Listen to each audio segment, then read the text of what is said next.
Opa! Que a Fala, pena. galera. Tudo bem? Joia? E Então, aí? tá bom. Joia também. Começar o Vamos rolê de começar hoje? nossa aula, vamos. Começar já, assim o pessoal que for entrando, a gente vai adicionando aí. Fechou.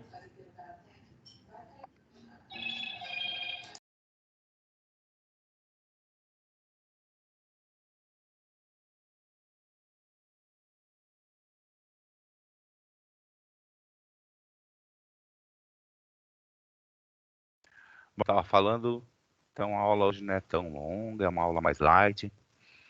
É a continuação da nossa matéria aí, da aula passada e das aulas passadas, né?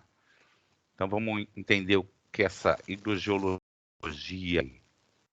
Então, recordando aí o que a gente falou, a gente teve nossa formação de solo, né? Lá na parte de solos. A gente falou que a gente tem aí uma percolação de água, e através dessa percolação de água, a gente tem todo um ciclo geológico, e essa água vai infiltrar aí no nosso solo, formando nossas águas subterrâneas e também, pelo ciclo das águas, formam nossas águas superficiais, né? Então, a nossa. Vocês estão enxergando a tela aí, né? Tá tranquilo, né? Qualquer coisa vocês me avisam. Sim, tá normal. Ok. Então, como vocês se lembram lá, vocês estão trabalhando como gerente de um projeto de uma empresa que venceu uma licitação de um aterro sanitário aí numa cidade litorânea, tá? Com solos aí de distintas características e com algumas particularidades ambientais aí. Então, o objetivo é que após os estudos sejam escolhido um local para a construção do aterro, e para isso você dividiu esse serviço em etapas, né? Então, na primeira etapa, você desenvolveu um estudo para compreender os tipos de solo, né? Que nós vimos neossolos lá, que é formada essa área. E na segunda etapa, você realizou um diagnóstico hidrológico do entorno. Lembra que a gente falou das bacias de água? Então, principalmente para compreender essa dinâmica do ciclo de água aí na região. E agora, para finalizar o seu estudo, você tem que compreender a dinâmica das águas subterrâneas, tá? Então, a primeira parte nós falamos lá das nossas... como era a nossa água, como ela vem, as bacias hidrográficas, toda aquela poluição. E agora nós começamos o estudo de águas subterrâneas, que nós falamos na aula passada, né? E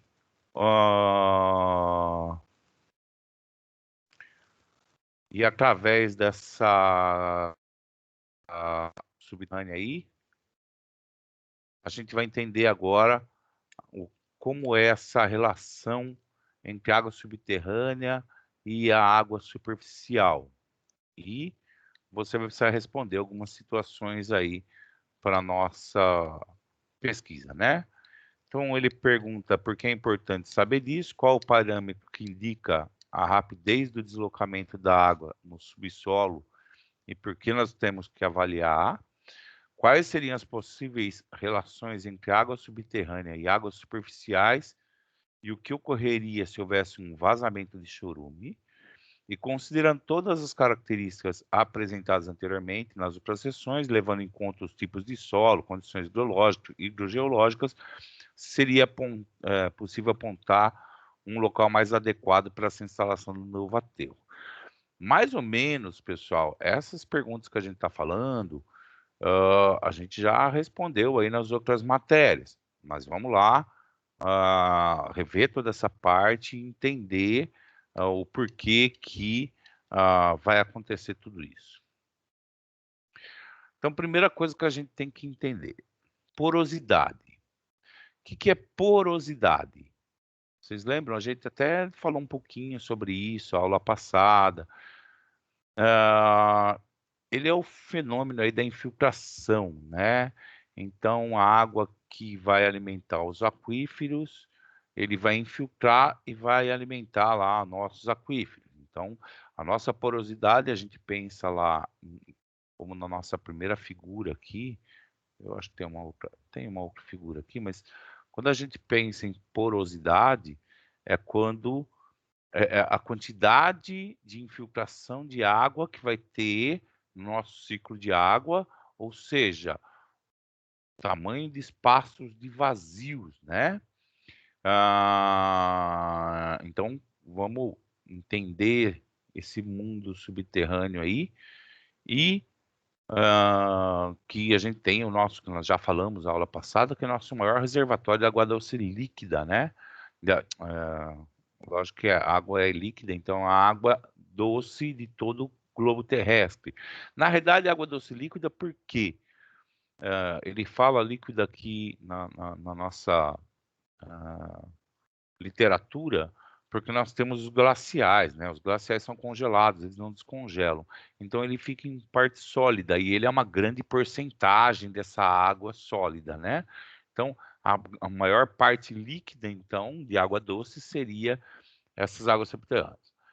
Então vamos precisar entender aí essas características de rochas e de solos.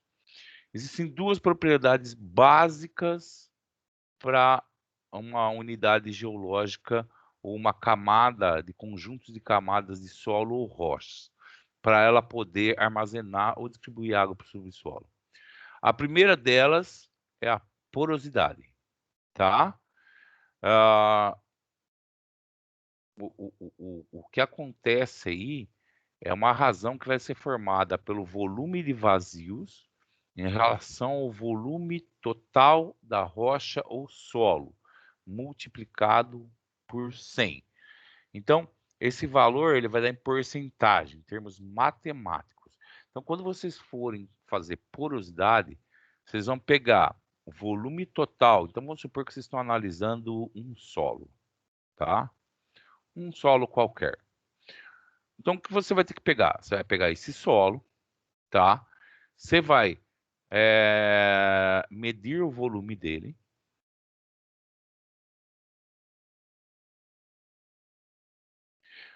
Total. Isso em laboratório, tá, gente? E vai medir o volume de vazios que ele tem.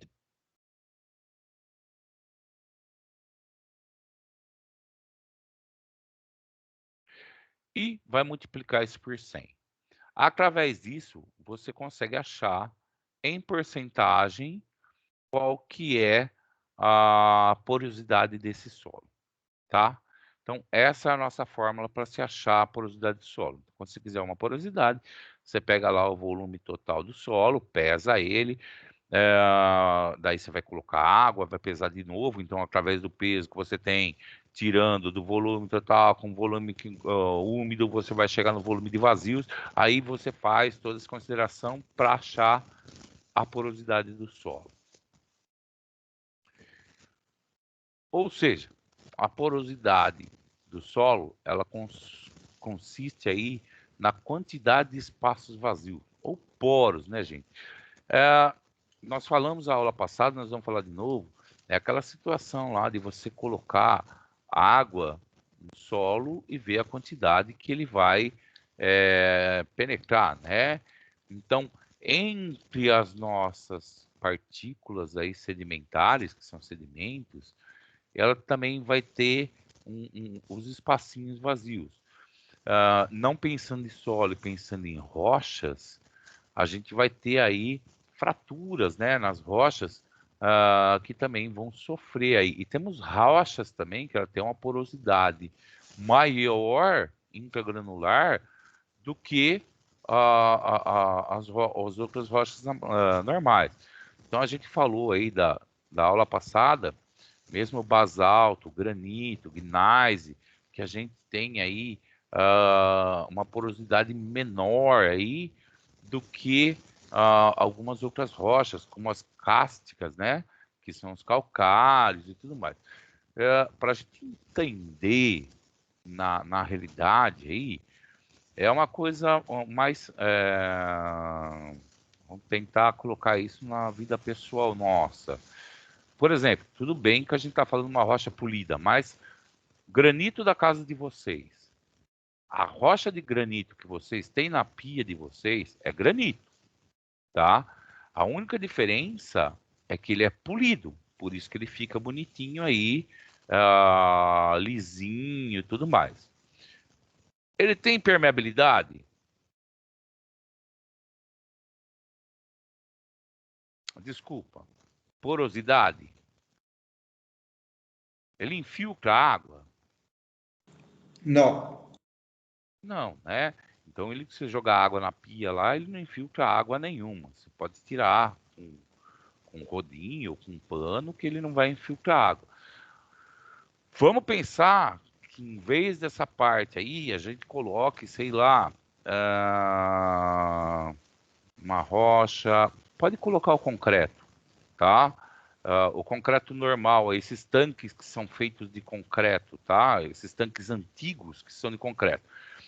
Se você jogar água neles, ele tem uma porosidade, não tem?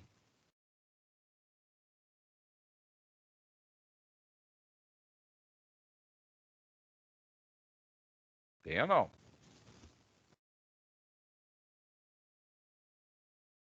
Sim, professor. E esses. Daí a gente fala assim, mas é concreto, tal, mas o concreto é feito de rochas calcárias, né? Que eles extraem o calcário para formar.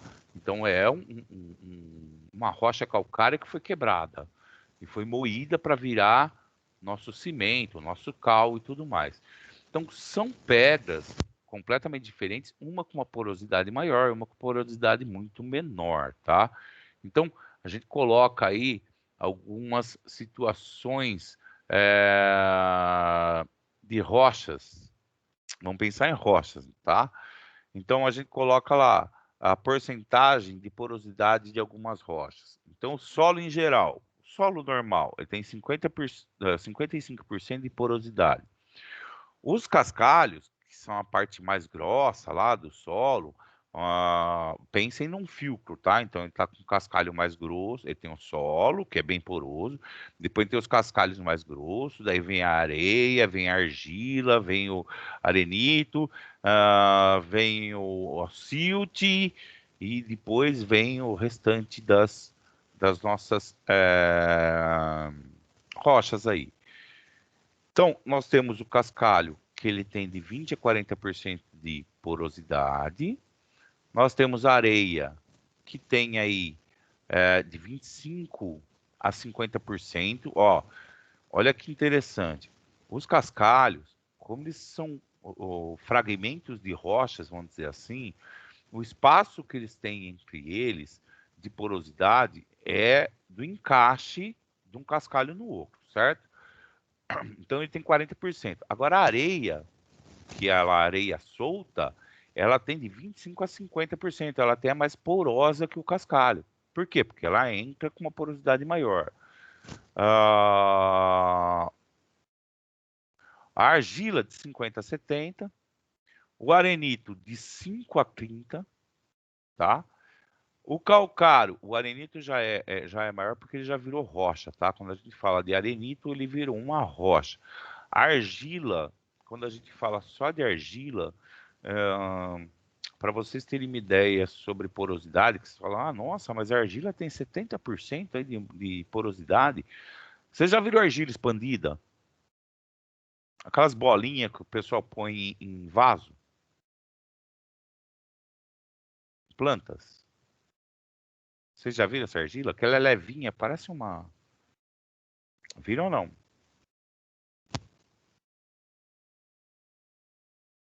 Positivo, professor. Tá. Ali vocês vão ver que elas têm vários furinhos, elas são bem porosas. Mas vamos colocar um outro exemplo de argila. Quando vocês, principalmente aqui na nossa região, nós temos um solo argiloso, tá? Porque ela é marrom, é a terra roxa que eles falam, né? Um solo bem argiloso. Quando tá uma seca muito grande, quando passa muito, vamos colocar numa estrada de terra aí que passa muito caminhão sem essas estradas de terra que são colocadas cascalhos, só a argila, só a terra. Ela começa a ficar bem fofa, né? Ela forma uma camada fofa em cima dessa, que forma aquela poeira. Aquilo é argila, porque a argila é menos densa e ela vai se despregando e forma aquela parte fofa. Se você jogar água nela, ela absorve a água muito rápido, não absorve? porque ela tem uma porosidade grande, tá? Por isso que ela absorve rápido essa água. Daí a gente tem os calcários e os dolomitos, tá? Que aí já começa a ficar a rocha. E aí a gente tem basalto, que eles ficam de 5 a 40%. E depois vem granito, depois vem o gneiss, mas a hora que você entra aqui em rochas, ele já não está mais falando do material que é formada a rocha. Ele fala que existe o basalto fraturado, ou seja, é o basalto quebrado, tá? Não é o basalto em si. Se você pegar somente uma rocha de basalto, a porosidade dele é bem baixa, aí que é de 5%. Aí você começar a fraturar ele, ele começa a ter uma porosidade maior, tá? Então, aí a gente tem aí como é formado todo esse solo, como entra essa porosidade, como a água vai penetrar nesse solo para formar nossas águas subterrâneas. Deu para entender até aí, pessoal?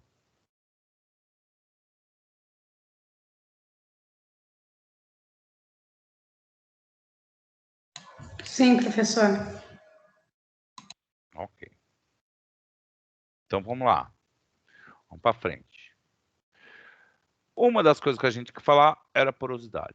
A outra situação que a gente quer falar é a permeabilidade. Daí vamos entender o que é permeabilidade, que é uma situação permeável. Então, outra propriedade hidrogeológica de extrema importância é a permeabilidade, que ele vai se referir aí à quantidade que a rocha possibilita a transmissão de fluidos. Então, ela vai variar dependendo da comunicação existente entre um poro e o outro. E, dessa forma, quando tem vários poros conectados, ele permita que a água comece a se movimentar dentro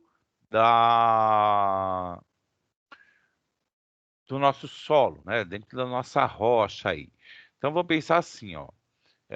Se eu tenho um monte de furinho bem fechadinho aqui, ó. Eu posso até ter porosidade, tá? Entre um e outro, uma porosidade bem pequena. O que é a permeabilidade? É quando vocês têm um espaço maior desses vãos e a água começa a se movimentar aqui dentro desses espaços aqui vazios formados, tá? Isso aí a gente chama de condutividade hidráulica ou permeabilidade. Existe aí, pessoal,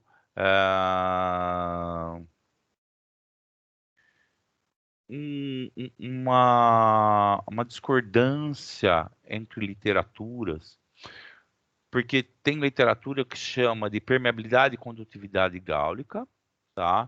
E tem literatura que fala que permeabilidade é uma coisa, condutividade hidráulica é outra coisa completamente diferente, tá? Mas como elas são muito parecidas, tem literaturas que usam. O que eles dizem é o seguinte: permeabilidade, ela é expressa em metros por segundo e não depende somente, desculpa, a condutividade hidráulica, ela é em metros por segundo e ela não depende só das propriedades do solo da rocha, mas do fluido que está escoando nesse meio poroso. Então, eles dizem que eles só podem ser considerados sinônimos se você considerar o líquido somente como água. Então, vamos lá. Se a permeabilidade e a condutividade estiverem sendo medidos em água, ok, os dois são iguais. Se vocês mudarem o tipo de líquido, eles mudam as propriedades de escoamento, tá? Então, aí vocês são considerados permeabilidade uma coisa, condutividade hidráulica é outra. Mas nas literaturas aí tem que considerar a permeabilidade e condutividade. Por quê? Porque a gente está falando de solo, geralmente solo, a infiltração é água, a não ser que seja algum desastre ecológico, com vazamento de petróleo, vazamento de óleo e outras situações, mas geralmente é água, tá? Então vamos entender essa permeabilidade, o que é porosidade e permeabilidade. O que é porosidade? Então vamos lá. A porosidade é quando você pega uma quantidade de solo e joga água até ela saturar, tá? Então, vamos supor assim, eu vou pegar água e jogar na argila. Então, eu vou começar a jogar água, vocês vão ver que ele vai formar uma lama, né? E ela vai saturar mais rápido que a areia, né?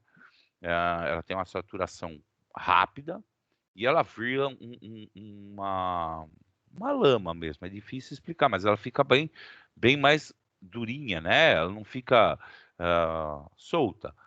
A areia, você vai acumulando água, até ela ficar cheia de água, você vai ter que encher praticamente, sei lá.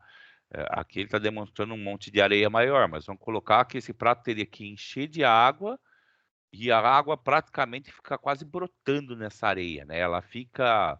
Todo mundo aqui já foi na praia?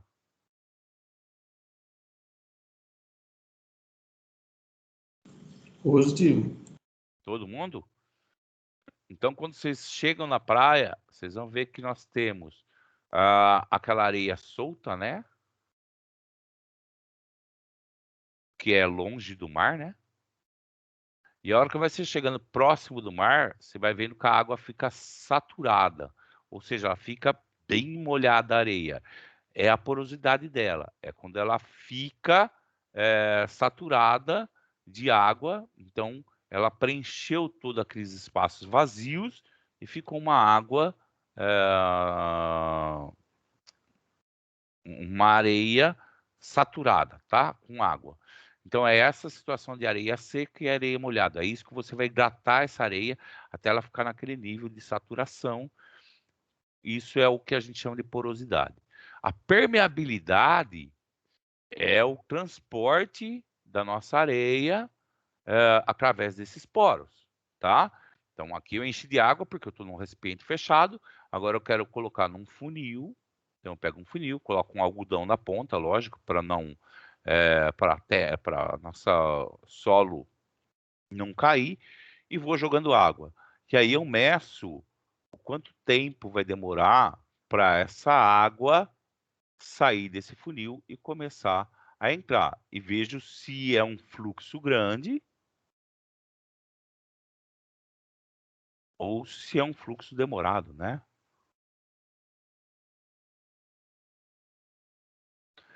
Com certeza absoluta, se vocês fizerem o teste, a argila vai demorar muito mais tempo para escorrer toda essa água do que uma areia. E aí a gente tem areia grossa, areia fina, areia média, dependendo da areia, mas com certeza a areia, a água tem uma permeabilidade muito maior. Ok? Até aqui deu para entender permeabilidade e porosidade?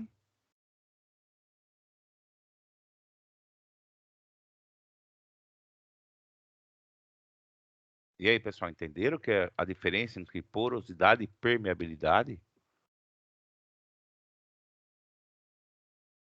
Sim, professor. Ok. No laboratório, quando o pessoal fala entre medir aqueles índices vazios lá, é exatamente isso que eles fazem. Eles pegam essa argila ou essa areia sem água, seca, eles secam completamente, tem até forno para a gente secar essa terra, tá? E a hora que ela está bem seca, tem teste de friabilidade lá, que você vai esmagar os torrões, que a gente falou no solo lá, tem, mas vamos pensar em porosidade. Para saber a quantidade de porosidade em porcentagem, você pega essa areia, essa argila, joga água, uma quantidade, lógico que é acompanhado, tá? Até ele saturar, essa não é encher de água lá, vai se colocando aos pouquinhos até você ver que elas preencheu todos os poros. Aí você pesa de novo e fala assim, ó, beleza, eu tinha essa argila total e depois eu peso com a argila com água. Você desconta a quantidade de água que foi colocado, é a quantidade de ar que tem lá dentro, certo? Aí você acha o volume de vazio menos o volume total de ar da nossa solo, e aí você consegue a porcentagem de porosidade. Bom, Considerando essas propriedades aí de permeabilidade, condutividade e gáulica, a gente pode distinguir aí 4 unidades de hidrogeologia. O que é hidrogeologia mesmo, gente? Que a gente viu a aula passada? Águas subterrâneas, né? Então, quando a gente fala de hidrogeologia, é águas subterrâneas, os nossos aquíferos, né?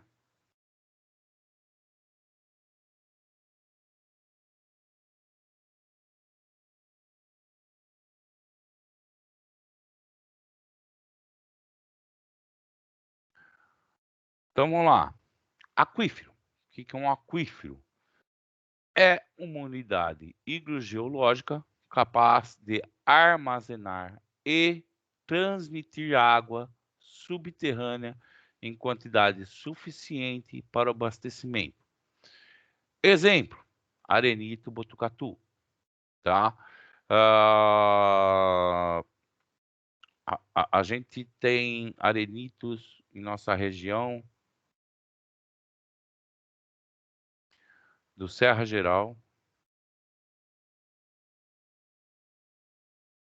e de Botucatu. Aqui na região de Jaú, Bauru, o mais comum é esse arenito de Serra Geral, tá? É o mais comum que a gente pega. E como a gente falou aula passada, quando você está perfurando um poço, quem for trabalhar com saneamento aí, a hora que você chega nesse arenito aqui, porque você vem solo, rocha, rocha, rocha, de repente você acha o arenito. É nesse arenito que ele está praticamente o nosso nível da água, nosso aquífero, tá? Então tá aqui nosso aquífero preso aí, lógico que embaixo vai ter uma rocha e aí fica passando essa água. Então o que acontece? Como a gente falou, arenito tem o quê? Uma permeabilidade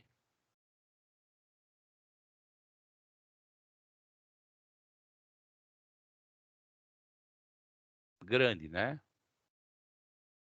Se ele tem uma permeabilidade grande, ele consegue se deslocar, ou seja, ele tem uma condutividade gáulica grande. Ele vai passando de um lugar para o outro. Aquiclude é uma unidade hidrogeológica que, muito embora ela consiga armazenar água, ele não possui a capacidade de liberar devido à sua baixa permeabilidade. Então, é quando ela está presa em argila, sedimentos ou algum argilito, alguma rocha de argilito. Então, diferente aqui dos nossos arenitos de Serra Geral, de Botucatu, nós temos alguns lugares que são formados com argila.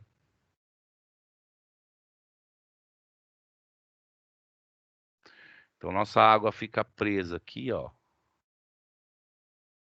dentro de alguns argilitos.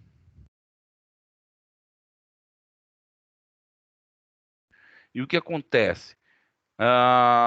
Eles ficam presos aqui, eles não conseguem se movimentar, eles ficam simplesmente presos, esses aquicludes aqui, tá? Nessas rochas aí. A gente tem outro também que chama Aquitard. Então, é uma unidade hidrogeológica, ele consegue armazenar água, porém, ele libera muito tarde, ou seja, muito lento, bem devagarzinho. Possui porosidade e permeabilidade muito baixa, tipo arenito com uma crise argilosa. Então, eu não tenho só argila nesse local, eu tenho argila e tenho arenito, tá?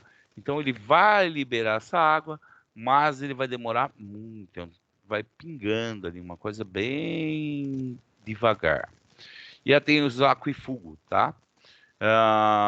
Também unidade hidrogeológica que não possui capacidade de armazenar e tão pouco de transmitir água, pois não há porosidade e permeabilidade. Por exemplo, basalto em fratura, tá? Desculpa, basalto sem fratura. O que acontece? Se eu tenho basalto furo, ou seja, é uma rocha,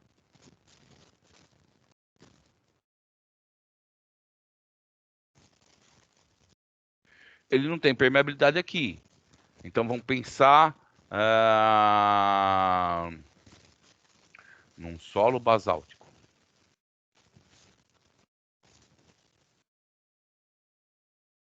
Ou seja, você está lá numa montanha, tem um solo inteiro de basalto. Ou é comum, às vezes, a gente ver em rios, aquelas pedras perto de cachoeira, que tem aquele basalto, aquela laje de basalto, né? Uma laje grande de basalto. Então, o que acontece? Eu não consigo armazenar água nisso. A água vai chegar aqui e vai passar por sobre essa laje, tá? Então, ele não tem nem porosidade e também não tem permeabilidade. Então, ele fica simplesmente aqui em cima. Ele não armazena água. Ah, mas e se o fundo do nosso aquífero for de basalto? Ok, não tem problema, o fundo é de basalto. Mas ele pode estar retido aqui.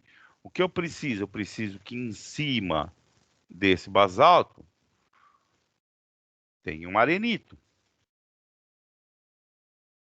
Que é o que acontece nas nossas aquíferos, né? Na nossa água subterrânea aí, né? Arenito. Então, o que acontece? Essa água, quando atinge o arenito, como ela tem uma boa permeabilidade, ela vai circular por esse arenito e tendo movimento e vai embora o nosso aquífero, tá?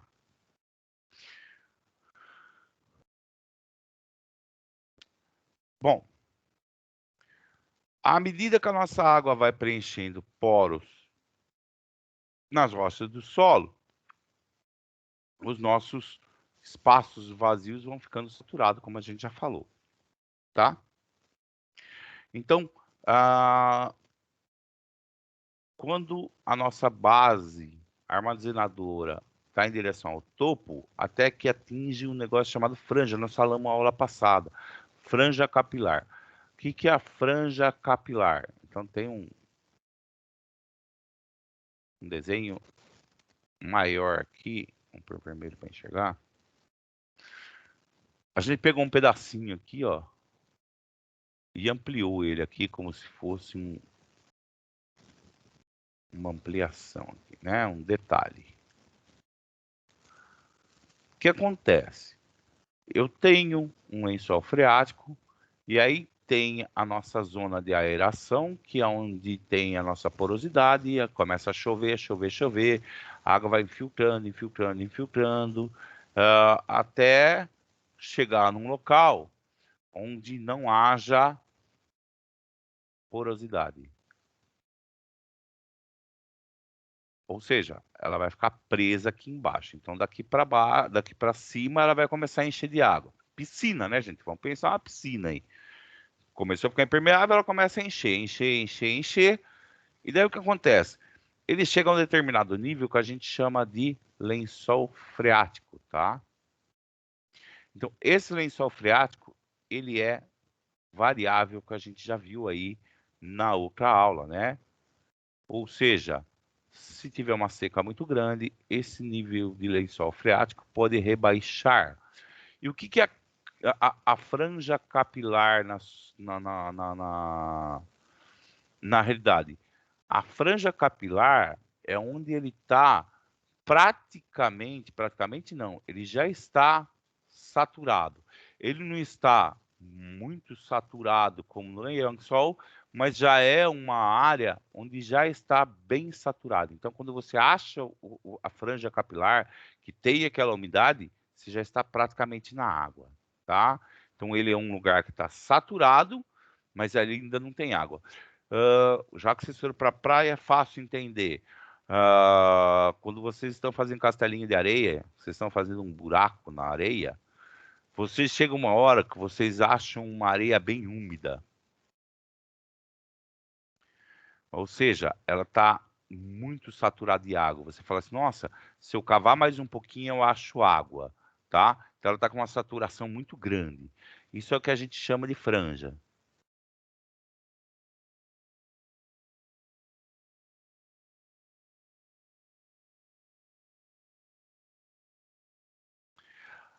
Daí você continua cavando mais um pouquinho. E aí você acha água. O que aconteceu que a gente fala?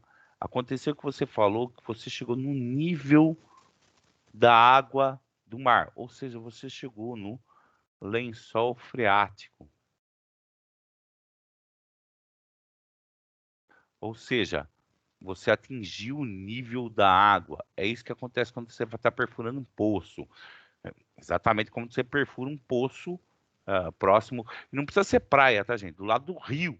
Se você for fazer um buraco ao lado do rio, vocês vão ver que tem água também lá.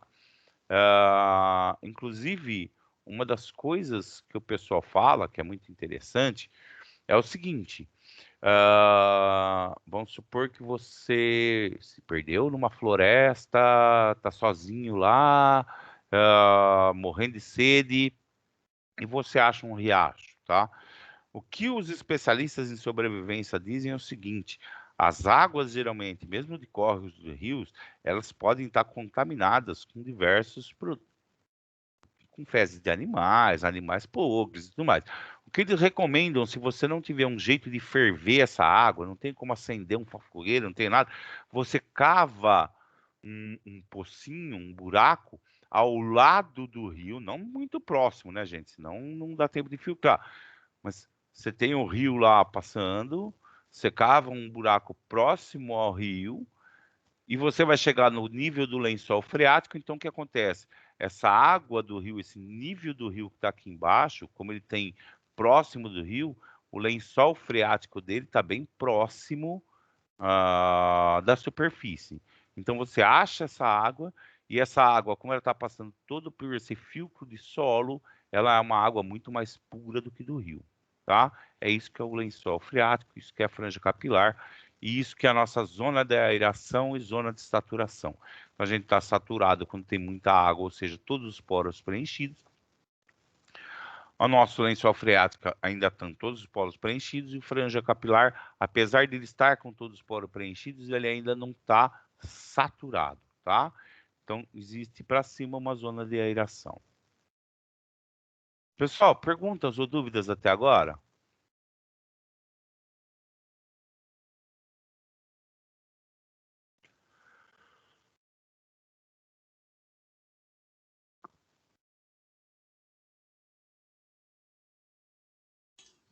Tá tranquilo, professor.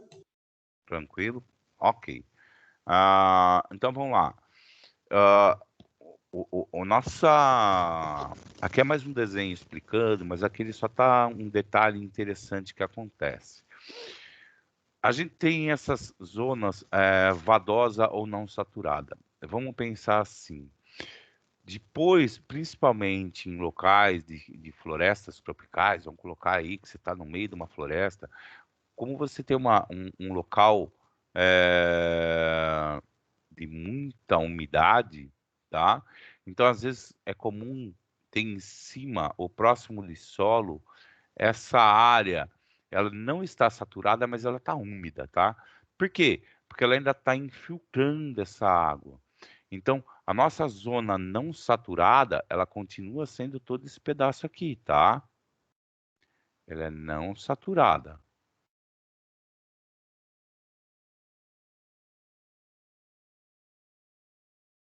Porém, como ele está infiltrando a água ainda, então a gente consegue ver nesses poros aqui uma quantidade ainda de água, tá?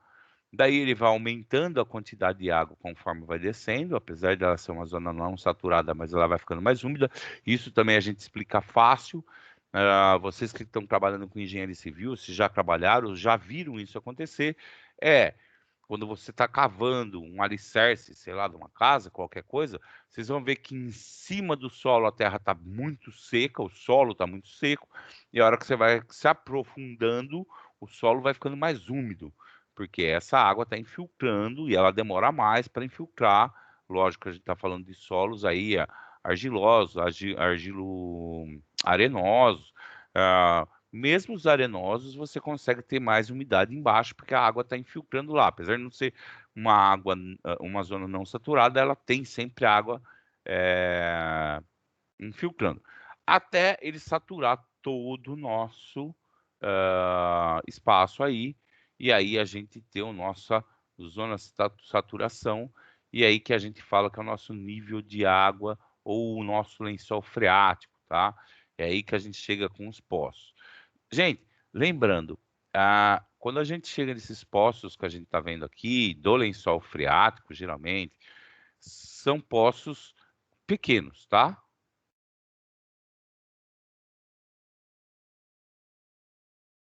Que pode suprir aí sítio, algumas pequenas empresas e tudo mais. Para mim fazer, ela faz parte da água subterrânea, mas eles estão no nosso lençol freático. Porém, para mim fazer um poço artesiano, que eles chamam, né? Como eu já falei na aula passada, ele precisa estar numa cota muito maior e chegar nos nossos arenitos, ou até mesmo a nossa rocha de basalto, né?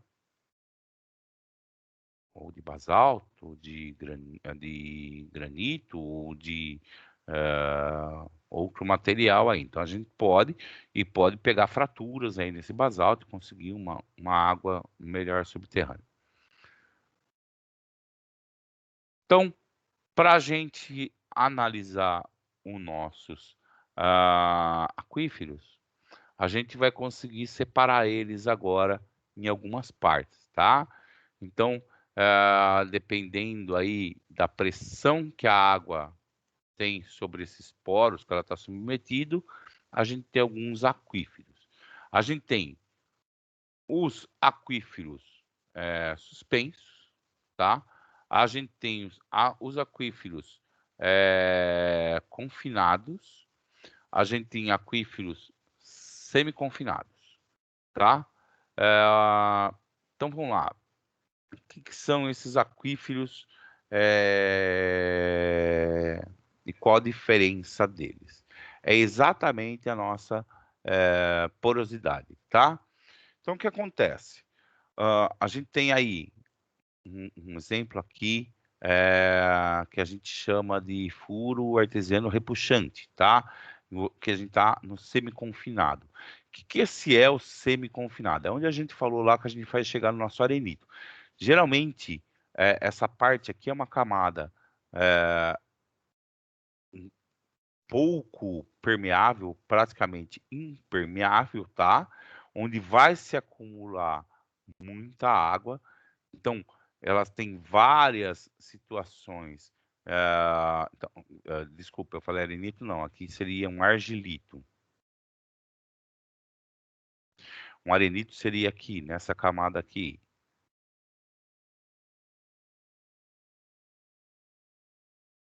Então, o que acontece? Ele está numa camada impermeável, pode ser não só argilito, tá, gente? Vamos colocar aqui que pode ser um argilito, pode ser um basalto.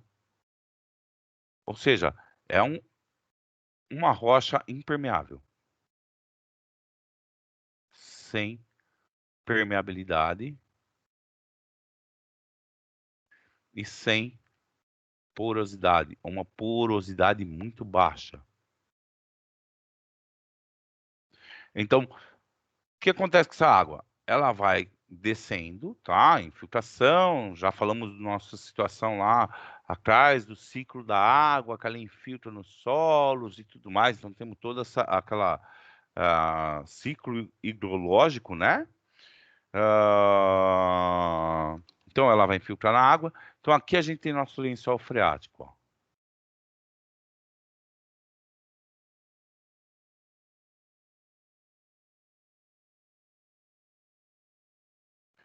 E aqui é o que a gente chama de aquífero livre, tá? Que ele tem a variação lá que eu falei, dependendo da estação do ano e tudo mais. O que vai acontecer? Eu tenho um aquífero livre.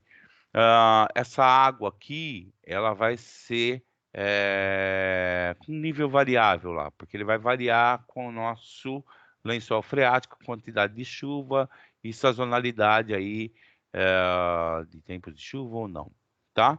Então é o poço menor aqui. O que acontece? Como eu tenho tipo de um arenito entre ela continua percolando, tanto para baixo como para cima, tá? Então, por isso que a gente tem uma situação aqui, porque ele é permeável, tá? Além dele ser poroso, ele é poroso e permeável. Então, quando a gente fala que ele é poroso e permeável, o que acontece que a gente falou? O poroso é que ele consegue absorver bastante água. O permeável é que a água consegue se movimentar, né? Então, ele vai ter movimentação tanto para cima como para baixo. Então, nós achamos nosso arenito aqui. Lembra do arenito, botucatu, arenito? Beleza, estamos no nosso arenito. Dependendo do nível que você está, o nosso poço artesiano pode ser o que a gente chama de poços artesianos repuxante. O que significa isso? Se ele está com um nível de pressão muito alta, a hora que você fura o poço, ele começa a esguichar a água, tá? Então ele sai com a água pela gravidade. Eu não preciso de bombas. Depende de quanto de vazão você vai querer, né? Mas ele sai a água sozinho, depende de quanto ele vai ser jorrante, tá? Tem gente que fala que são poços jorrantes. Áreas de recarga, nós já falamos na aula passada, e aí a gente chega no nosso... Então, nós temos esse aquífero livre, que é o nosso lençol freático. Depois dessa camada de arenito aqui, a gente vai ter o aquífero semi-confinado, tá? Por quê? Porque ele está agora preso por uma rocha ou por um material completamente impermeável, ou com pouca permeabilidade, sem porosidade, com pouca porosidade. Então ele fica preso aqui. Ele pode ter fissuras nesse local, se for um basalto, então essa água que está no aquífero confinado aqui, ele vai expelir ela para cima, ele vai ter como passar, mas geralmente ele fica semi-confinado porque ele tem uma área de escape, que é essa percolação do nosso arenito, tá? Então, nós temos a área recarga, que já falamos e tudo mais. E temos o aquífero confinado. O confinado é quando ele está preso entre duas camadas de material impermeável, sem permeabilidade, sem porosidade. Temos um outro tipo de aquífero que eles chamam de aquífero suspenso, tá? O que esse aquífero suspenso aqui? Nada mais é do que, tipo, ele tem uma vista em corte.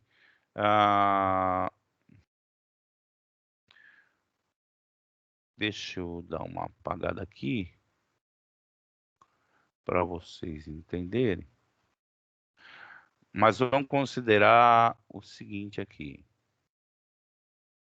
Vamos considerar que aqui onde tem meu aquífero livre aqui, ó, eu tenho uma camada de basalto aqui, tá? Olha o granito. Eu tenho uma quantidade de granito ou basalto nessa área aqui. Ela forma tipo de uma bacia. O que acontece?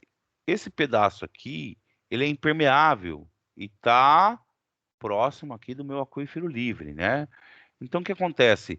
Essa parte impermeável aqui transforma ele num aquífero suspenso.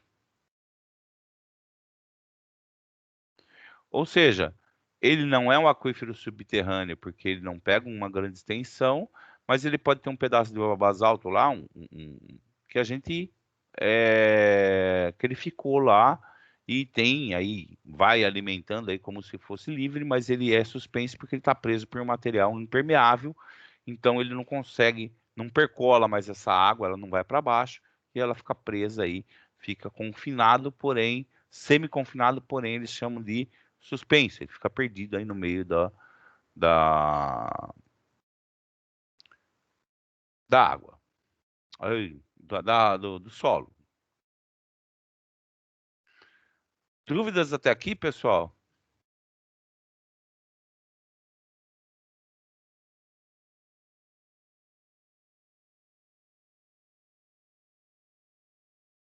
E aí, pessoal, estão aí ainda? Vocês têm dúvidas, perguntas?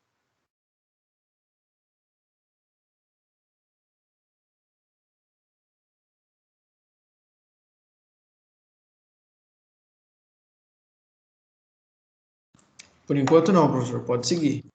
Ok. Então vamos lá. Nós temos quem está fazendo aí a hidráulica, já conhece nosso amigo Henry Darcy, tá? Que ele fez o seguinte.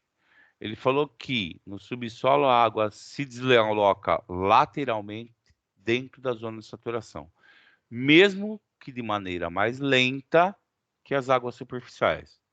Lógico, né? Mesmo assim, elas têm deslocamento, elas se movimentam pela diferença de gradiente hidráulico, tá? Ou seja, a razão entre desnível e a distância original, ok? Então, entre esses dois pontos onde o nível é medido, no entanto, as águas subterrâneas é imprescindível considerar a influência exercida pela permeabilidade e pela viscosidade e densidade da água, tá? Então ele fala o seguinte, que você tem uma determinada área numa seção e você tem uma determinada vazão obtida para ΔH1 e ΔH2, então tem dois deltas aqui, duas alturas diferentes, e ele fala que o volume recuperado é dividido pelo tempo de T. Então ele fala que a nossa vazão específica em metros por segundo é obtida pelo meu volume dividido pela área. O que ele quer dizer? Eu tenho um Q1 e um Q2, eu tenho uma vazão obtida por uma determinada variação de altura, tá? Pelo comprimento. Então, com essa variação de altura e comprimento, eu consigo achar esse volume de permeabilidade aí, com quantos metros cúbicos por segundo aí eu tenho essa vazão específica, quanto vai ter a velocidade do meu líquido dentro desse solo, tá? E ele fala ainda que eu tenho que a minha vazão sobre a área é igual ao meu coeficiente de permeabilidade vezes a minha variação de altura dividido pelo comprimento, tá?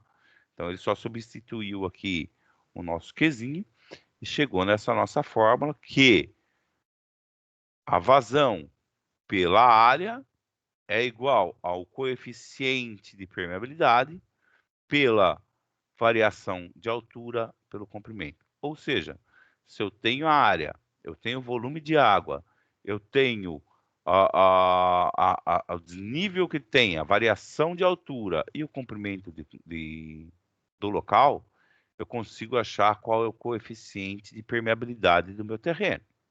Ok? Bom, tem algumas, na prática aí, a gente tem jeito de medir essa condutividade hidráulica aí, realizada direto em campo, tá?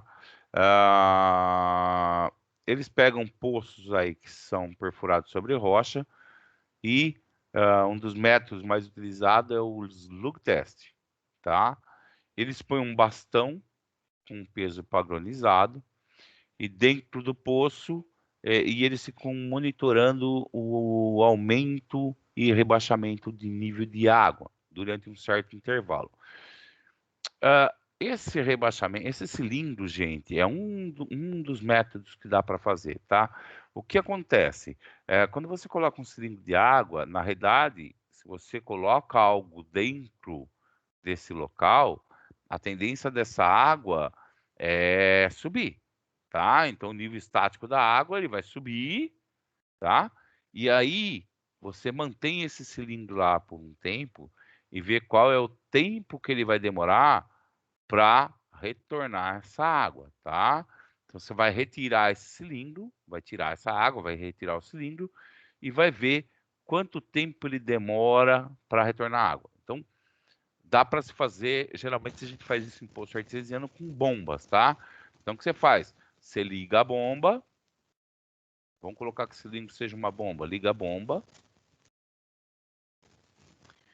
e fica bombeando por um tempo lá. Na realidade, os ensaios são de hora em hora, 2 em 2 horas, 10 minutos, 5 minutos, 15 minutos. Então, eles vão fazendo por vários tempos para saber.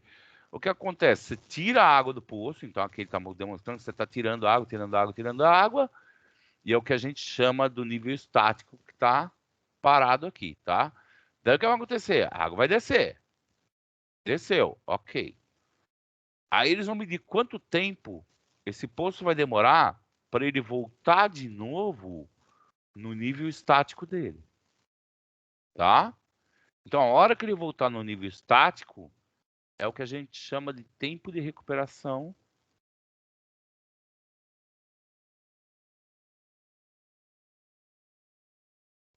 ou a permeabilidade desse poço, né? Então, o que acontece? Por esse tempo, eu consigo saber se esse solo que está embaixo tem uma permeabilidade muito grande ou muito pequena. Vamos pegar um exemplo clássico que às vezes acontece, tá? Você está perfurando um poço, achou água no poço, fala, beleza, ó, tem água nesse poço. Só que daí, se você olhar em perfil,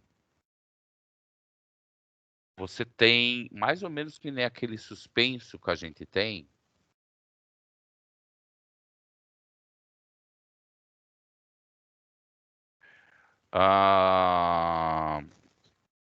E aqui para cima é solo.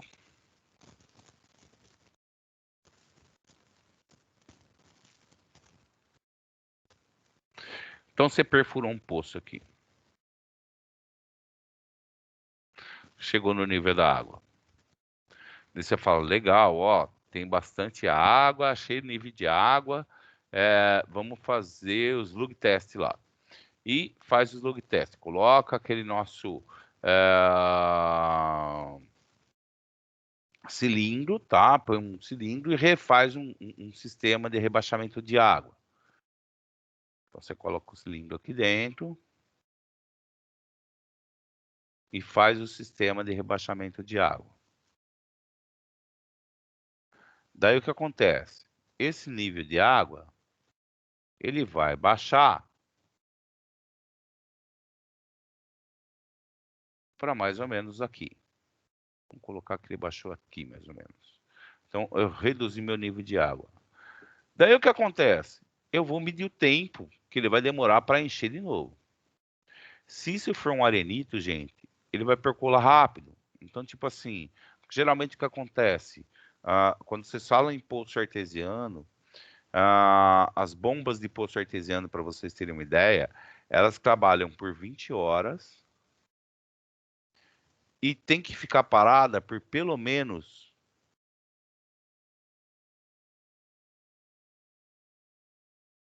4 horas. Essa porosidade tem que ser tão grande, primeiro, que eu não posso rebaixar meu nível de água abaixo da bomba, né? Então, eu já tenho que ter um índice de porosidade grande. Nossa, de permeabilidade grande. Então, ele tem que sempre voltar nesse nível estático, em pelo menos 4 horas ele tem que encher de novo esse poço, independente de quanto eu tirei de água aqui. Ele tem que se manter no nível praticamente perto da bomba, que a gente faz todos os testes, para saber quantas horas ele vai ficar. E se ele não for permeável, a hora que você for fazer o teste do de teste, ele vai demorar muito tempo para retornar o nível estático. Isso se retornar. Então, o que acontece? Nessa situação 2 aqui que a gente colocou, esse poço não pode ser utilizado.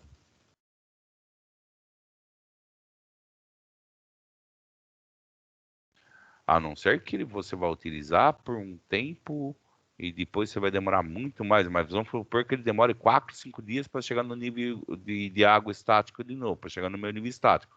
Aí você precisa esperar 3, 4 dias para poder usar esse poço de novo. Então é isso que a gente fala aqui dessa permeabilidade e como a gente faz esse rebaixamento de nível de água e um intervalo de tempo para ele retornar.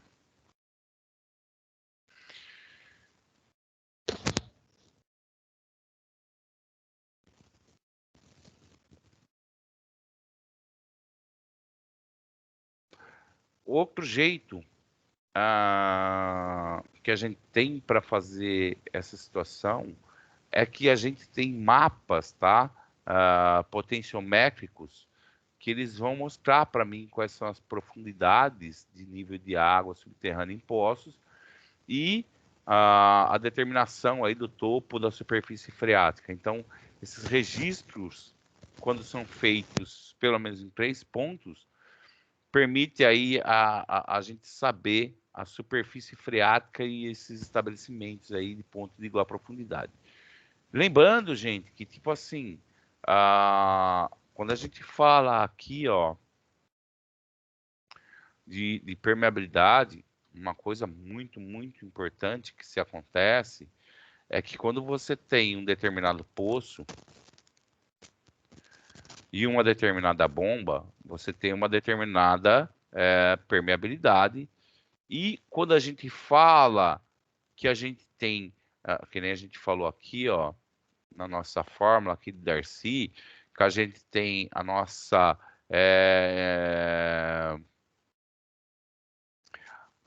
vazão específica, né, que está se movimentando pela distância, a gente tem que considerar que se eu colocar um poço muito próximo, o muito próximo, gente, é 500, 600 metros, tá? Até 1000 metros, dependendo de como é o lençol freático. Muito próximo. Isso nós estamos falando poços subterrâneos, tá, gente? Ou seja, quando você está bombeando água. Então, precisa tomar cuidado quando você tiver o bombeamento. O que acontece? Se eles estiverem muito próximos e eu tiver 2 bombas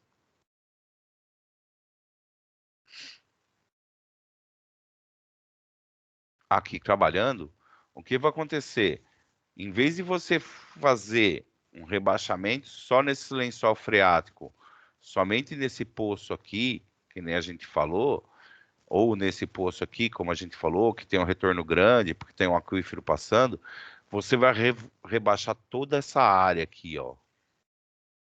E a partir da hora que você rebaixa toda essa área aqui, o tempo de recuperação de tudo isso aqui é muito grande. Então, você pode até perder o poço por causa disso, tá?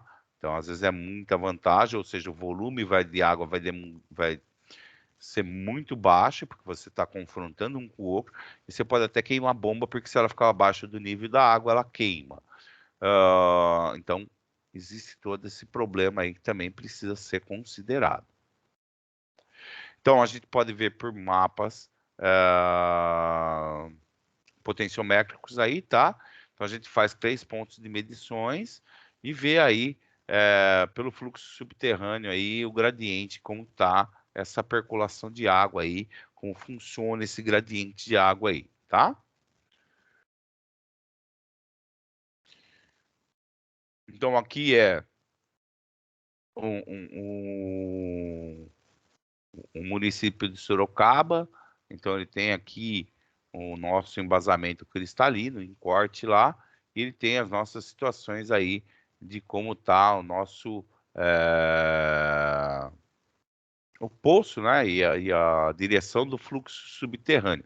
Então, vamos pensar assim, ó, aqui eu tenho a água, o poço onde está furado, tá?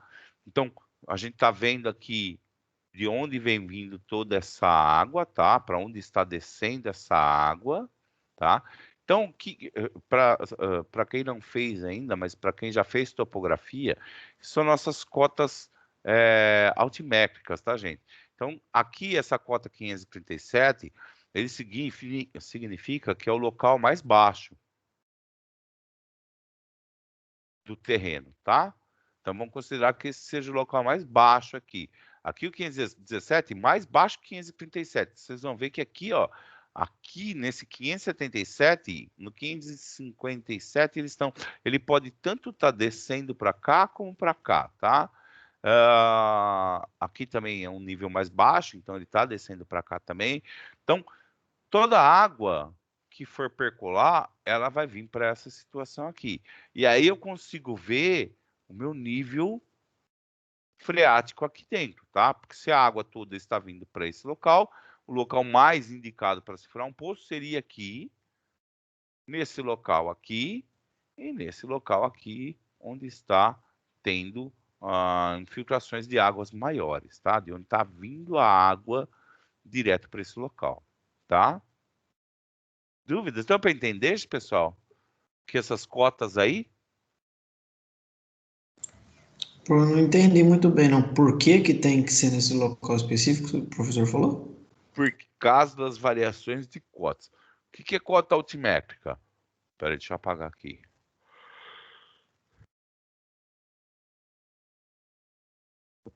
Então, aqui é um mapa que a gente estava falando lá na página passada. Uhum. Entendi. Vamos pensar assim. Deixa eu fazer um corte em perfil. Ó, fazendo um corte em perfil aí, ó. Desse pedaço aqui, ó.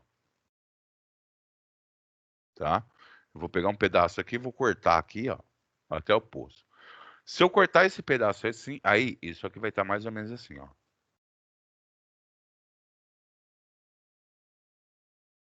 Então eu tô com uma cota aqui mais alta aqui, ó. 585. Tem que ser mais alto.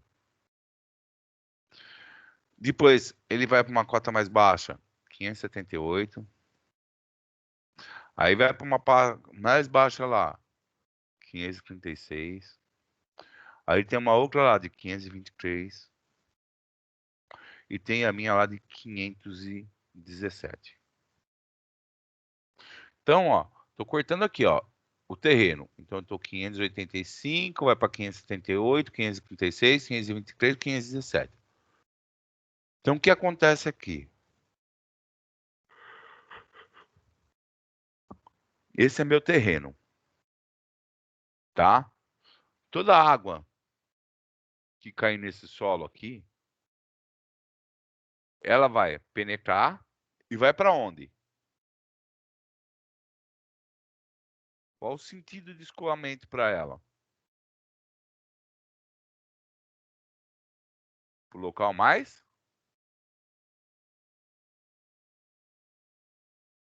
Mais baixo. Mais baixo. Então, toda essa água que ela entrou aqui, ela vai começar a descer.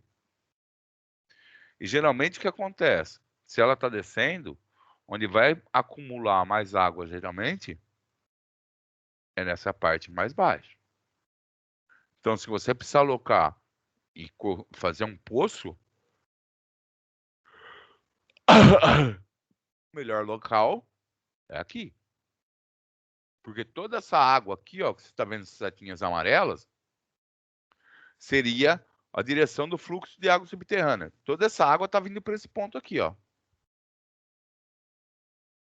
Entendeu? Entendi. Não, isso daí, essas numerações aí seria o quê? São cotas altimétricas. É essa cota que eu coloquei, é a cota do terreno. É como se fosse você fizer um corte num barranco, então ele tem uma montanha e vai descendo a montanha aí, tá? Então, isso aqui são os cortes altimétricos. Mas são metros? São São metros. altura. Isso aí é metros. Não, entendi. Então, isso daí é uma altura. Tantos metros acima do nível do mar, por exemplo? Isso, exatamente. Ah, não, entendi, então. Então, Ah, exatamente. é altura até o nível do mar. Exatamente. Ah, beleza. É isso, então. Tá? Isso. Se entrar no Google lá, Google Earth, vocês vão ver lá que vocês têm, quando tem uma variação, vocês vão ver que tem variação de terreno lá, tá? Uma altitude de tantos metros e tal. Aí você consegue ver por esse nível, a quantidade de metros que você está...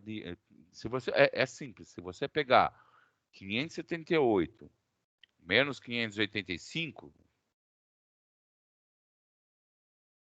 você tem 7 metros de desnível, desse ponto até esse ponto. Ou seja, se eu for cavar um poço na altitude de 585, para mim chegar na água, eu vou ter que cavar 7 metros a mais do que se eu tivesse em outro nível. É Sim, isso. sim. Na realidade, aí precisa tomar muito cuidado, porque o que acontece? Esse mapa serve geralmente para isso. Tipo, provavelmente, nessa cota 585 aqui, você vai ter que... Na realidade, não é nem 7 metros. É de 500, você teria que ser pelo menos 85 metros para chegar nessa cota de 517. Não, sim, mas exatamente, mas o exemplo que o professor deu. Mas na parte mais alta da cidade aí, vamos supor que é no 587, para mim chegar ao nível do mar, cavar um poço até esse nível, eu teria que fazer um poço de 87 metros. Para você chegar no mesmo nível que tenha essa queda. Mas Isso. entenda Exato. que aqui só é o solo mais baixo. Ele só Sim. está falando que a água está vindo para essa direção. Mas imagina que é assim. Eu tenho um morro, ó. Vamos fazer o morro aqui de novo, tá? Então tem o morro. Vamos fazer... Eu fiz um pouquinho diferente o morro lá. Peraí, deixa eu mudar aqui. Então vamos supor, como aqui, ó, esse 517 tá aqui, ó. Como a gente tá falando de água subterrânea, a água tá aqui embaixo. E aqui eu tô no nível 585. O que ele tá falando para mim, vamos fazer diferente. Bom, o que ele tá falando para mim é o seguinte, que tudo isso aqui, ó, até aqui,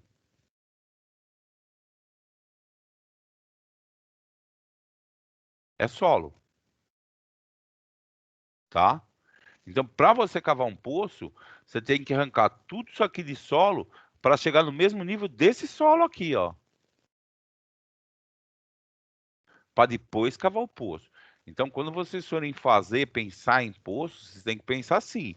O nível praticamente do solo mais baixo, não que seja ali o local que tenha mais, ele já é considerado, então vamos supor, eu vou fazer um poço, mas vai ser um poço no alto da cidade. Ok. O que eu vou ter que vencer? Eu tenho que vencer, porque assim, vamos supor que tudo isso aqui tem lençol freático, tudo isso aqui tem água infiltrando.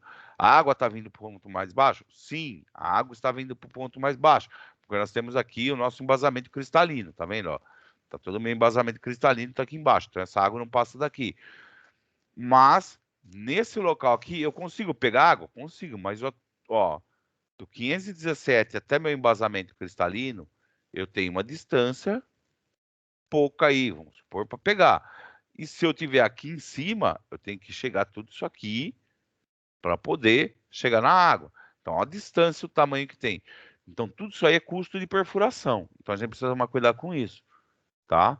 É mais ou menos o que você falou, mas só para explicar que tem um custo de perfuração gigante. Não é que eu vou achar água, mas eu vou achar com uma profundidade muito, muito, muito maior do que se eu começar a fazer o poço aqui por baixo. Vou achar água? Bem provável que vá, porém, com custo muito mais alto do que nesse ponto. É para isso que serve esses mapas. É só para você se orientar aonde eu tenho maior probabilidade de achar água, tá? Ou não é achar água, a maior probabilidade e o menor custo para achar essa água, tá? Deu para entender? Deu sim, professor. Ó, só para você ter uma ideia, como ele aumenta, aqui do lado aqui, a gente tem o que a gente chama de cota de nível estático. O que é a cota de nível estático? É o que a gente acabou de falar aqui, ó. Dos nossos poços aqui que a gente estava vendo, tá? Quando o nível da água está parado. Então, o que acontece? Ele fala para mim o seguinte, que quanto mais amarelinho for, é maior o meu nível estático, tá vendo? Cota do nível. Então, aqui no meu vermelhão aqui, ó, provavelmente, se eu furar um poço, Meu nível estático está 510, eu ponho a bomba com uma profundidade maior, mas vamos colocar que eu esteja no nível estático. Eu vou chegar para furar o poço com 510 metros, tá? Daí eu faço um poço com 510 metros. Se for nessa área mais amarelinha aqui, ó, para esses outros lados aqui, onde está mais amarelo, nessa situação aqui, acho que o mais amarelo é aqui, nesse 632, eu só vou achar o meu nível estático a 630 metros. Ou seja, eu preciso perfurar um poço com um tamanho de 630 metros, uma profundidade de 630 metros. Em desacordo com aqui, eu consigo furar um poço com uma profundidade de 510 metros. Entendeu a diferença?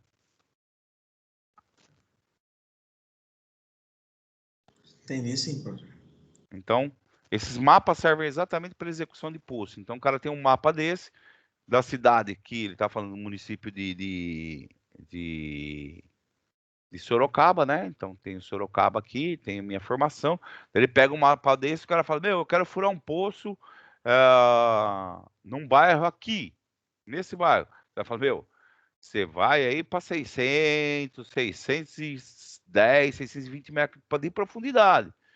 Não dá para fazer o poço aqui embaixo e fazer um recalque para cima num reservatório aqui em cima? Ou dá? Então o custo do poço é muito mais baixo, recalca a água para o reservatório e aí se torna mais viável o poço. Tranquilo até aí? Positivo. Beleza. Pessoal, 5 minutos. Nós estamos quase acabando já, tá? 5 minutos pra gente só tomar uma água, dar uma relaxada na vista, que a minha já tá até ardendo. E a gente já volta, ok? Pode ser?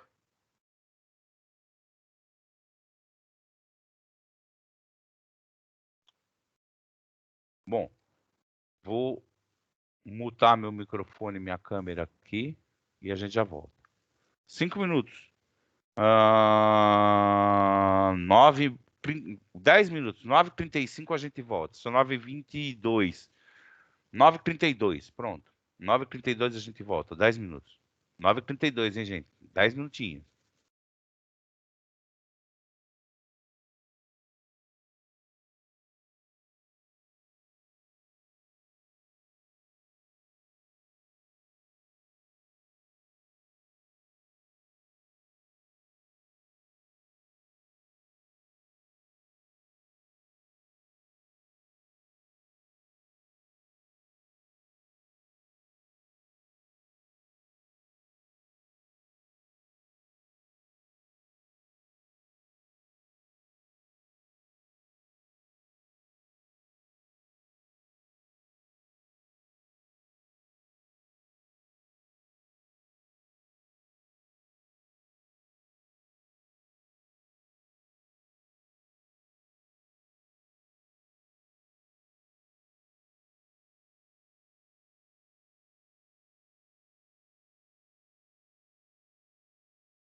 Vamos lá, pessoal.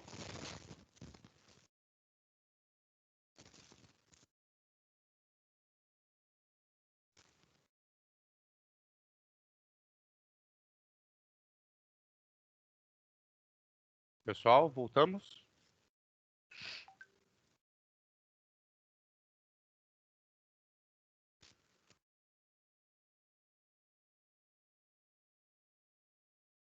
Pessoal, estão aí? Dá um ok para mim aí.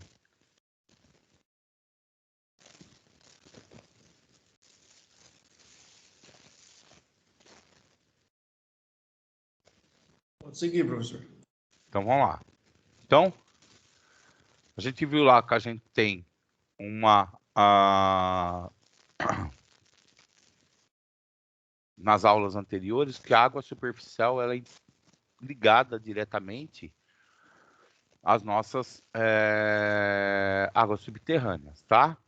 Então, quando a superfície freática ela aumenta ou ela sobe, né, que a gente viu lá, ela vai em direção à superfície do solo. Então, quando aumenta a nossa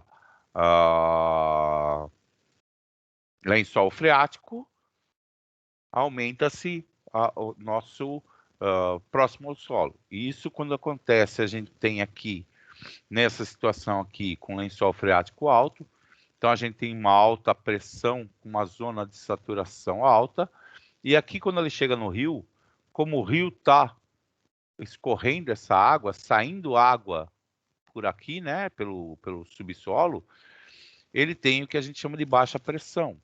Então, por isso que quando você tem um lençol freático muito baixo, o nível do rio cai e cai a quantidade de água. Se ele está muito alta, a gente tem aí até nascentes de água, tá? Aqui, no caso, é um aquiclude, né? Que a gente falou que está presa a água lá, lembra da aquiclude que a gente falou? Ele está preso na água e tem até nascentes ou olho d'água, como o pessoal fala, porque o nível de água está alto, né? Mas próximos de rio a gente tem a baixa pressão, ou seja, essa água está indo para as nossas águas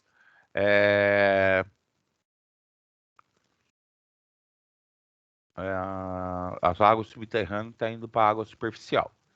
Deixa eu ver se ele fala. Não. Bom, o que acontece aqui, gente, é o seguinte. Se eu tiver uma contaminação nesse rio ou nessa água superficial, vocês viram que ele tem uma baixa pressão. Tudo bem, ele está entrando água subterrânea para o rio. Porém, ele pode também, se ele aumentar muito esse nível de água, ele inverter essa pressão para baixa pressão, né, para alta pressão, e mandar essa água para o nosso aquífero e contaminar o nosso aquífero também. Outra situação aqui, ó, quando a gente tem movimento de água, que a gente já falou, que quando tem as chuvas, né, vamos colocar aqui que está chovendo, chovendo, chovendo, e o que acontece? A nossa água, ela vai andar transversalmente também, certo? Então, quando ela está infiltrando aqui, ela está tanto indo para baixo como para a lateral, preenchendo todos os poros. Então, ela tem um caminho que vai levar para o nosso rio. O que acontece? Vamos supor que eu estou fazendo o meu aterro sanitário aqui.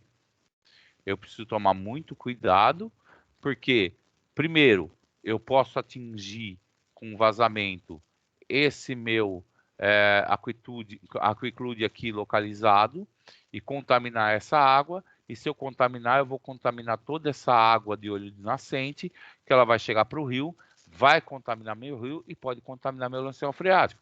Ou posso também, nessa parte de vazamento, ele percolar, fazer aqui em coisa, e chegar até minha água subterrânea, tá?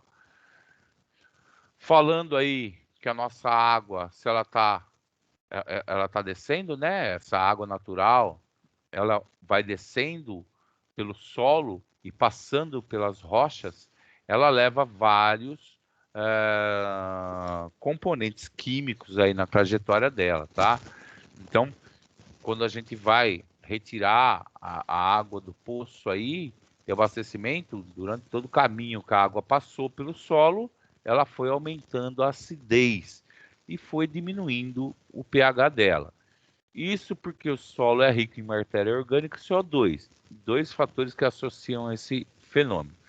Então, na maioria das constituintes mineralógicas aí dos solos e das rochas, geralmente a gente tem a água mais ácida e, desculpa, as rochas são suscetíveis à dissolução de água ácida e a água subterrânea aí vai incorporar essa situação de íons aí de minerais, tá?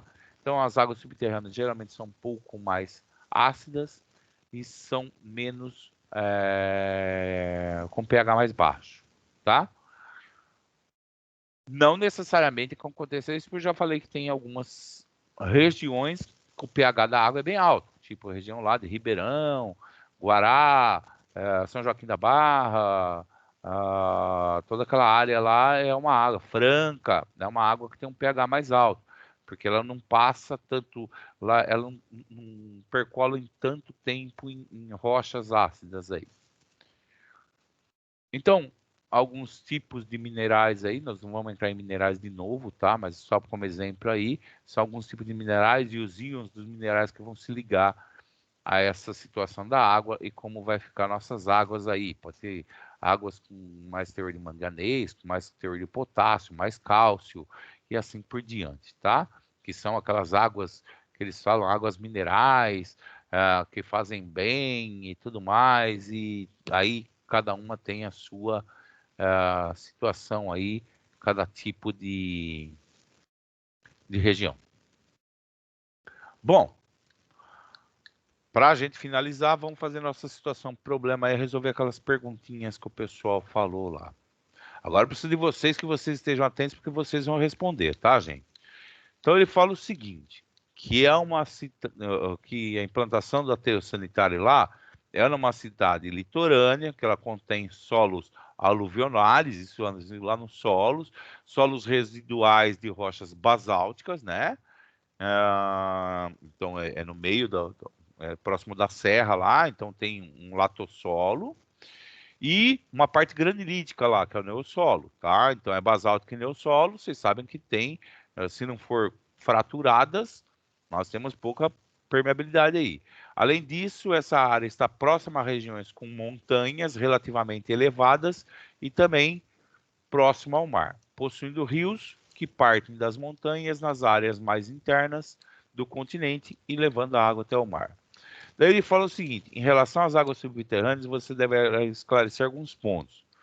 Como ocorre a movimentação da água subterrânea e por que é importante saber disso? Então vamos lá, como que acontece essa água subterrânea, como ela se movimenta?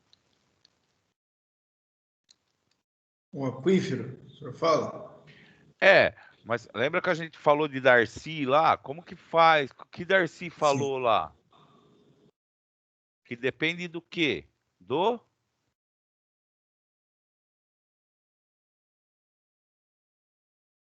nosso desnível pela área, né? E a quantidade de volumes de água, não é isso? Lembram disso? Positivo. Então, por que é importante a gente saber sobre essa parte aí da movimentação da água subterrânea?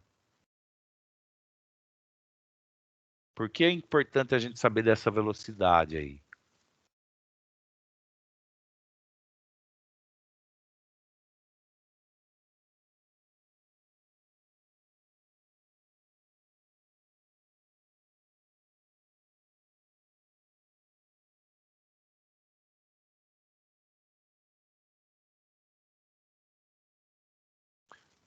Bom, vamos lá.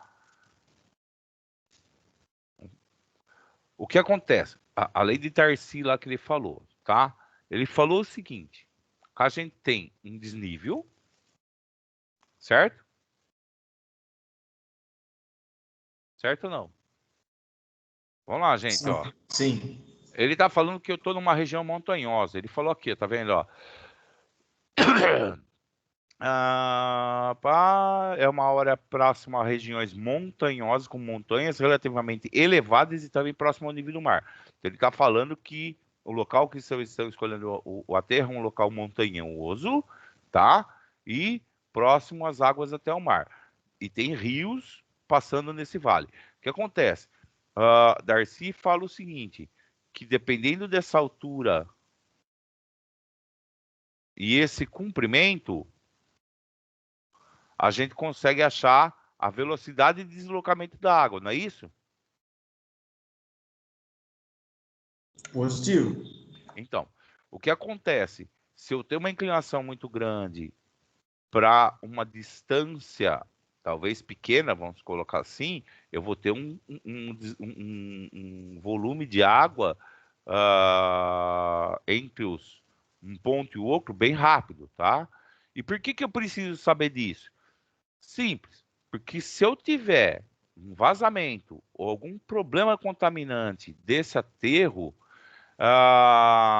eu preciso saber como ela vai se deslocar, qual o tamanho desse deslocamento, saber se por esse deslocamento esse contaminante vai se dissolver no solo até chegar na água, ou se ele vai chegar primeiro na água antes do solo. E daí tem toda essa parte que a gente precisa considerar para não fazer a poluição do rio. E aí a gente precisa saber também, nessa velocidade, o tempo de reação para regularizar esse problema. Tá? Então, é por isso que a gente precisa ter essa importância desse deslocamento de água, para saber em que direção que ela está indo essa água. Se eu tiver um vazamento ou algum chorume, alguma coisa que teve problema, se ele vai atingir e por quanto tempo ele vai demorar para atingir esse rio, quais as medidas paliativas ou medidas mitigativas que eu vou ter para reduzir essa velocidade dele e não causar danos ao meio ambiente. Ok? É por isso que é importante a gente saber disso. Tranquilo até aí? Sim. Tá. Ele fala qual o parâmetro que indica a água no subsolo, porque devemos avaliá-lo. É a velocidade de deslocamento, tá, gente? E nessa velocidade de deslocamento aí, a gente precisa saber qual o tempo e quão poroso é esse local e quanto permeável é esse local. A gente consegue fazer aí pelos slug tests e a gente precisa saber qual o tempo de deslocamento dessa água, que a gente viu lá, que dá para fazer o tempo de permeabilidade dela, né? Para saber se ela é muito permeável, pouco permeável, se ela é muito porosa ou pouco porosa, para saber o tempo de penetração dessa água até o local e qual é o tempo que ela vai absorver essa água se tiver alguma poluição. Certo? Então, o que a gente precisa saber realmente é a velocidade da água. Tem que saber a velocidade de deslocamento dessa água subterrânea. Então, é necessário fazer a porosidade? Tem que fazer um slug test lá, faz o teste, vê qual a porosidade da água, vê se ela tem uma velocidade grande de água até chegar no rio, para saber qual o tempo que ela vai percolar no solo, para a gente poder fazer o aterro. Qual seria a relação entre as águas superficiais e as águas subterrâneas? Vimos agora, né? Elas estão completamente interligadas. Então, se houver um vazamento de um chorume contaminando, o que vai acontecer?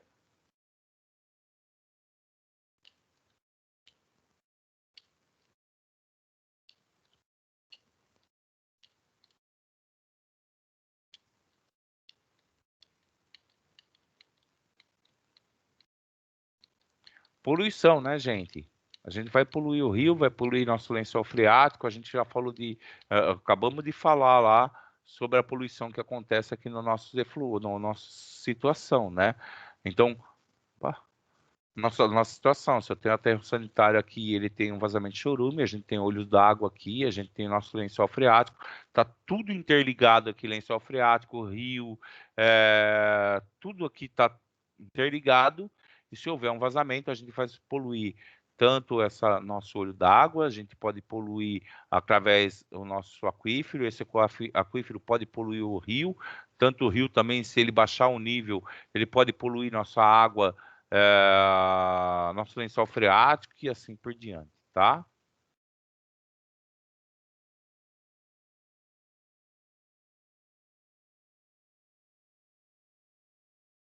Bom, ele fala qual o melhor lugar. O melhor lugar, gente, é assim, o latossolo é o que tem a nossa melhor drenagem, né? Ou seja, ele não infiltra a água, tá? Porém, a gente precisa tomar cuidado que apesar de ele não infiltrar a água, como a gente falou, que ele não tem muita mobilidade, mas depende do declive dele, ele pode chegar até um rio, tá? Então a gente precisa fazer num local que tem um latossolo, ou seja, com pouca permeabilidade. Quando a gente fala latossolo, aquele solo de granito, solo com basalto, que ele tem pouca permeabilidade, pouca porosidade, a gente vai fazer nesse local para evitar que seja uma permeabilidade grande e chegue no nosso lençol freático e longe de rio e o mar. Ok?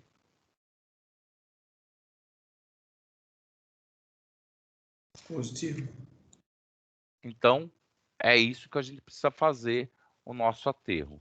Num local de latossolo, ou seja, com pouca permeabilidade e pouca porosidade, de preferência com pouco...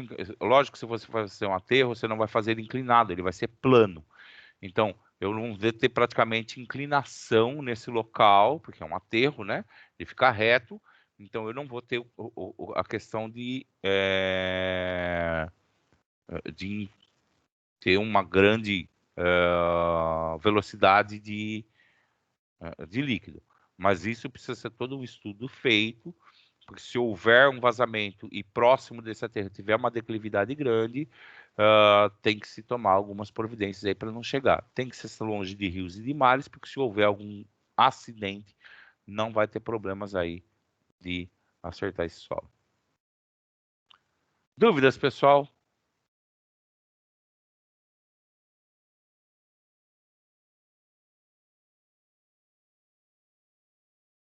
Por enquanto não, professor. Tranquilo? Bom, o que a gente tinha para passar hoje, pessoal, era isso. Eu falei que a aula hoje era um pouquinho mais curta.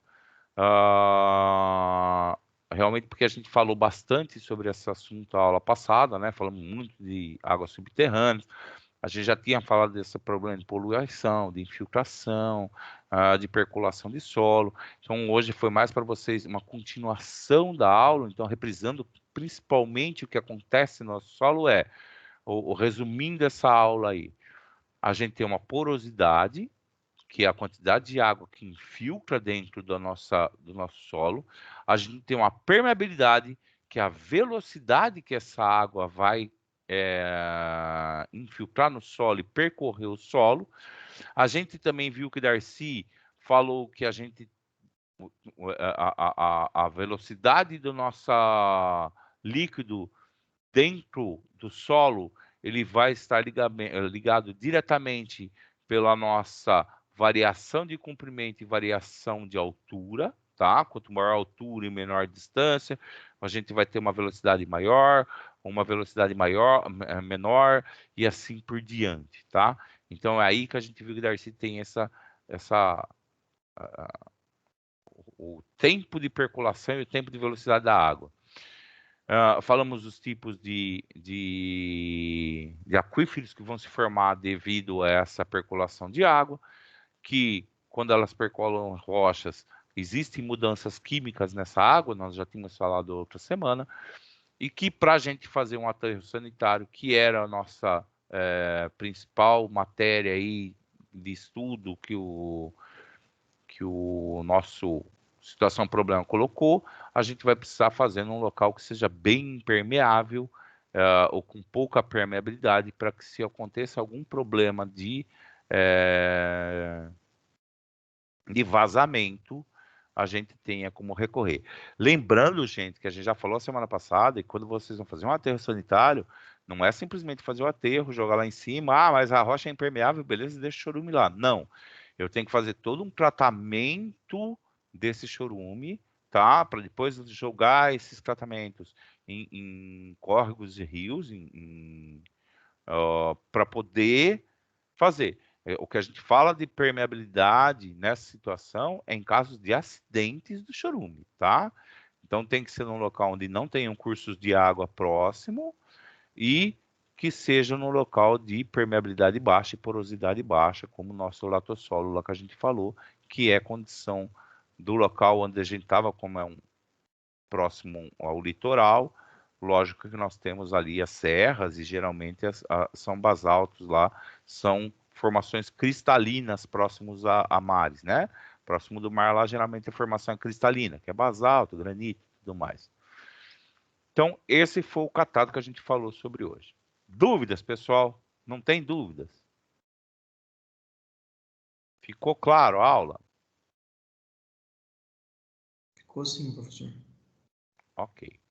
Bom, então, se vocês não têm dúvida, boa semana para vocês, bom descanso e até a próxima aula. Até mais, professor. Boa noite. Até mais, boa noite. Tchau, tchau para vocês. Até mais, professor. Até mais. Boa semana. Boa semana para vocês também. Obrigada.